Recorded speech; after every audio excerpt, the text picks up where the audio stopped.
जय श्री राम। हर हर महादेव। मैं ईश्वर चौहान सभी सनातन भाइयों को मेरी राम राम। जैसे कि आपको ज्ञात है, सनातन धर्म के लिए और राम राज्य को पूर्ण विस्तार देने के लिए हम हमारे हिंदू सनातन धर्म का पवित्र ग्रंथ भागवत गीता के अध्याय के महत्वों का वर्णन इस वीडियो में करेंगे। जय श्री राम। हर हर महादेव। राम राज्य था, राम राज्य है, और जब तक सूरज चांद और इस धरातल पर और इस पृथ्वी पर राजपूत और क्षत्रिय समाज से और सनातन भाइयों में के एक भी जीवित है, जब तक राम राज्य रहेगा। जय श्री राम। हर हर महादेव। भागवत गीता के 10वें अध्याय का महत्व आपको हम सुना रहे हैं, इसका लाभ उठाएं। भगवान शिव कहते हैं, सुंदरी, अब तुम 10वें अध्याय के महत्व की पर में पावन कथा सुनो, जो स्वर रूपी दुर्गम जानने के लिए सुंदर सोपन और प्रभावों की चरम सीमा है। काशीपुर में धीरे बुद्धि नाम से विख्यात एक ब्राह्मण था, जो मुझसे प्रिय नंदी के समान भक्ति करता था। वह पावन कीर्तन के अर्जन में तत्पर रहने वाला, संत चित्र और हिंसा, कठोरता एवं दुस्साहस से दूर रहने वाला था। जितेंद्रिय होने के कारण वह निर्वैती मार्ग में ही स्थित रहता था। उसने वेद रूपी समुद्र का पार पा लिया था। वह संपूर्ण शास्त्रों के तात्पर्य का ज्ञाता था। उसका चित्त सदा मेरे ध्यान में संलग्न रहता था। वह मन को अंतरात्मा में लगाकर सदा आत्मा तत्व का साक्षात्कार किया करता था। अंत जब वह चलने लगता, तब मैं प्रेमवश उसके पीछे पीछे दौड़कर उसे हाथ का सहारा देता रहता था। यह देख मेरे प्रदर्शी डीरिटन ने पूछा, भगवान, इस प्रकार भला किसने आपका दर्शन किया होगा? इस महात्मा ने कौन सा तप, होम अथवा जाप किया है कि स्वयं आप ही पद पद पर इसे हाथ का सहारा देते चलते हैं? ब्रैडिरिटिका का यह प्रश्न सुनकर मैंने इस प्रकार उत्तर देना प्रारंभ किया। एक समय की बात है, कैलाश पर्वत के पैसे भाग में पुत्रग वन के भीतर चंद्रमा की अमृतमयी किरण से धुली हुई भूमि में एक वेदी का आश्रय लेकर मैं बैठा हुआ था। मेरे बैठने के क्षण भर बाद ही सहज से बड़े जोरे की आंधी उठी। वहाँ के वृक्षों की शाखाएं नीचे ऊपर होकर आपस में टकराने लगी। कितनी ही टहनियाँ टूट टूट कर बिखर गई। पर्वत की अविचल छाया ही हिलने लगी। इसके बाद वह महान भयंकर शब्द हुआ, जिससे पर्वत की कन्नदराएं प्रतिध्वनित हो उठी। तदनंतर आकाश से कोई विशाल पक्षी उतरा, जिसकी कानित काले मेघ के समान थी। वह कज्जय जल की राशि, अनधिकार के समूह तथा पंख कटे हुए काले पर्वत सा जान पड़ता था। पैरों से पृथ्वी का सहारा लेकर उस पक्षी ने मुझे प्रणाम किया और एक सुंदर नवीन कमल मेरे चरणों में रखकर स्पष्ट वाणी में स्तुति करनी प्रारंभ की। पक्षी बोला, देव आपकी जय हो। आप चित्तानंद में सुधा के सागर तथा जगत के पालक हैं। सदा श्रद्धेवन से युक्त एवं अनासक्ति की लहरों से अलसित हैं। आप के वैभव कहीं अंत नहीं है। आपकी जय हो।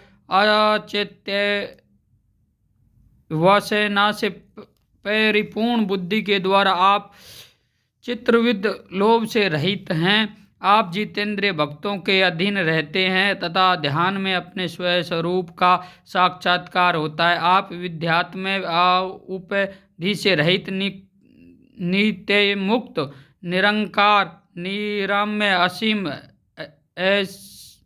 अहंकार शून्य, आवरण रहित और निपुण हैं। आपके चरण कमल शरणगत भक्तों की रक्षा करने में प्रवीण हैं। अपने भयंकर ललाट रूपी महासर्प की विश्व ज्वाला से अपने काम देव को भस्म किया है। आपकी जय हो। आप प्रत्यक्ष आदि प्रमाणों से दूर होते हुए भी प्रमाण स्वरूप हैं, आपको बारंबार नमस्कार। चैतन्य के स्वामी तथा त्रिभु भवन रूपधारी आपको प्रणाम है। मैं श्रेष्ठ योगियों द्वारा मैं भक्त आपके उन चरण कमलों की वंदना करता हूँ जो अपार भाव पाप के समुद्र से पार उतरने में अद्भुत शक्तिशाली हैं। महादेव साक्षात बृहस्पति जी आपकी स्तुति करने की धृष्टता नहीं कर सकते। सहस्त्र मुख वाले नागराज शेष नाग में भी इतनी चातुरी नहीं है कि वे आपके गुणों का वर्णन कर सके। फिर मेरे जैसे छोटे बुद्धिमान वाले पक्षी तो विवशतः ही क्या है। उस पक्षी के द्वारा कहे हुए इस स्तोत्र को सुनकर मैंने उससे पूछा, विहंगम में तुम कौन हो और कहाँ से आए हो? तुम्हारी आकृति तो हंस जैसी है मगर रंग कोए का मिला है। तुम जिस प्रयोजन को लेकर यहाँ आए हो उसे बताओ। पक्षी बोला, देवेश मुझे ब्रह्मा जी का हंस जानिए, ब्रह्मा जी का हंस जानिए, जटायु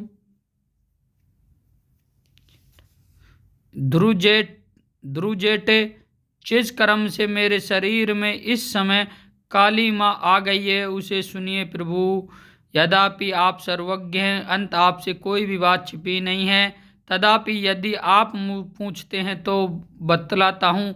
सौराष्ट्र सूरत नगर के पास एक सुंदर सरोवर है जिसमें कमल लहलहाते रहते हैं। उसी में से बल लय चंद्रमा के टुकड़े जैसे श्वेत मृण लोक के ग्रास लेकर मैं बड़ी तीव्र गति से आकाश में उड़ रहा था। उड़ते उड़ते सहस वहाँ से पृथ्वी पर गिर पड़ा। जब होश में आया और आपने गिरने का कोई कारण न देखा सका तो मन ही मन सोचने लगा, ओहो यह मुझ पर क्या पड़ा, आज मेरा पतन कैसे हो गया। पके हुए कपूरे के समान मेरे श्वेत शरीर में यह कालिमा कैसे आ गई। इस प्रकार विषमित होकर मैं अभिविचार ही कर रहा था कि उस पोखरे के कमलों में से मुझे ऐसी वाणी सुनाई दी, हंस उठो, मैं तुम्हारे गिरने और काले होने का कारण बताती हूँ। तब मैं बैठकर सरोवर के बीच में गया और वहाँ 5 कमलों से युक्त एक सुंदर कमलिनी को देखा। उसको प्रणाम करके मैंने प्रदक्षिणा की और अपने पतन का सारा कारण पूछा। कमलिनी बोली, कैले हंस, तुम आकाश मार्ग से मुझे लांग कर गए हो, उसी पत्यका के परिणाम वश तुम्हें पृथ्वी पर गिरना पड़ा है तथा उसी के कारण तुम्हारे शरीर कालिमा दिखाई देती है। तुम्हें गिरा देख मेरा हृदय में दया भर आई और जब मैं इस मध्यम कमल के द्वारा बोलने लगी हूँ उस समय मेरे मुख से निकली हुई सुगंध सूंघ कर 60,000 भंवरे सर्वलोक को प्राप्त हो गए हैं। पक्षीराज, जिस कारण मुझ में इतना वैभव ऐसा प्रभाव आया है उसे बतलाती हूँ, सुनो। इस जन्म से पहले तीसरे जन्म में मैं इस पृथ्वी पर एक ब्राह्मण की कन्या के रूप में उत्पन्न हुई थी। उस समय मेरा नाम सरोजवेदना था। मैं गुरुजनों की सेवा करती हुई सदा एकमात्र पतिव्रत के पालन तत्पर रहती थी। एक दिन की बात है, मैं एक महीने को पढ़ रही थी। इससे पति सेवा में कुछ विलंब हो गया जिससे पतिदेव कुपित हो गए और उन्होंने श्राप दिया, पापनी तुम मौन हो जा। मरने के बाद यद्यपि मैं मौन ही हुई, तथापि पतिव्रत्य के प्रसाद से मुनियों के ही घर में मुझे आश्रय मिला। किसी मुनि कन्या ने मेरा पालन पोषण किया। मैं जिनके घर में थी वे ब्राह्मण प्रतिदिन प्रातःकाल विभूति योग नाम से प्रसिद्ध गीता के 10वें अध्याय का पाठ करते थे और मैं उस पाप हरि अध्याय को सुना करती थी। विहेडम काल आने पर मैं का शरीर छोड़कर 10वें अध्याय के महत्व से स्वर्गलोक में अप्सरा हुई। मेरा नाम पद्मावती हुआ और मैं पद की प्यारी सखी हो गई। एक दिन मैं विमान से आकाश में विचर रही थी। उस समय समुद्र कमलों से सुशोभित इस रमणीय सरोवर मेरी दृष्टि पड़ी और इसमें उतर कर ज्यों ही मैंने जल क्रीड़ा आरंभ की त्यों ही दुर्वासा मुनि आ धमके। उन्होंने वस्त्रहीन अवस्था में मुझे देख लिया। उनके भय से मैंने स्वयं ही एक कमलिनी का रूप धारण कर लिया। मेरे दोनों पैर 2 कमल हुए, दोनों हाथ भी 2 कमल हो गए और शेष अंग 7, मेरा मुख भी 1 कमल हुआ। इस प्रकार मैं 5 कमलों से युक्त हुई। मुनिवर दुर्वासा ने मुझे देखा। उनके नेत्र क्रोध अग्नि से जल रहे थे। वे बोले, पापनी, तू इसे रूप से 100 वर्षों तक पड़ी रहा। यह शाप देकर वे क्षण भर में अंतर्ध्यान हो गए। कमलिनी होने पर भी विभूति योग गए ध्याय के महत्व से मेरी वाणी लुप्त नहीं हुई है। मुझे लांघने मात्र के अपराध से तुम पृथ्वी पर गिरे हो। पक्षीराज, जहाँ खड़े हुए तुम्हारे सामने ही आज मेरे पाप की निवृत्ति हो रही है, क्योंकि आज 100 वर्ष पूरे हो गए हैं। मेरे द्वारा गाए जाते हुए उस उत्तम अध्याय को तुम भी सुन लो, जिससे के श्रवण मात्र से तुम भी आज ही मुक्त हो जाओगे। यो कहकर पद्मिनी ने स्पष्ट एवं सुंदर वाणी में 10वें अध्याय का पाठ किया और वह मुक्त हो गई। उसे सुनने के बाद उसे के दिए हुए इस उत्तम कमल को लेकर मैंने आपको अर्पण किया है। इतनी कथा सुनकर उस पक्षी ने अपना शरीर त्याग दिया। यह एक अद्भुत सी घटना हुई।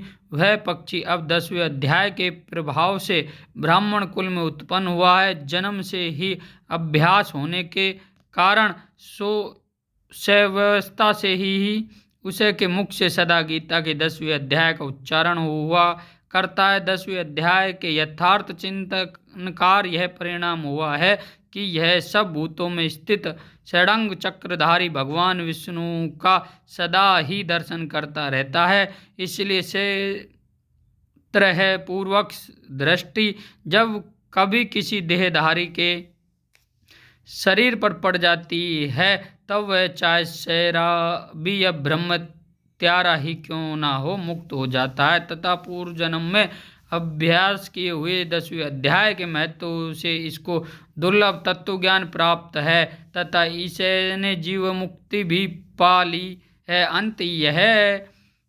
अंत जब यह सस्ता रास्ता चलने लगता है तो मैं इसे हाथ का सहारा दिए रहता हूँ। ब्रैंडीरिटे, यह सब 10वें अध्याय की महिमा है। पार्वती, इस प्रकार मैंने ब्रैंडीरिटी के समान जो पापनाशक कथा कही थी, वही यह तुम्हें से भी कही है। नर हो या नारी अथवा कोई भी क्यों ना हो, इस 10वें अध्याय के श्रवण मात्र से उसे सब आश्रमों के पालन का फल प्राप्त होता है। जय श्री राम। हर हर महादेव। भागवत गीता के 10वें अध्याय का महत्व समाप्त हुआ। सभी सनातन भाइयों को राम राज्य था, राम राज्य है और राम राज्य रहेगा। इस भूमंडल से सनातन से राम राज्य को कोई नहीं मिटा सकता। जय श्री राम। हर हर महादेव। जय सनातन, जय सनातन। सभी भाई अधिक से अधिक लाभ उठाएं और सनातन के लिए और राम राज्य को पूर्ण विस्तार देने के लिए हमारे साथ जुड़ें। जय जय श्री राम।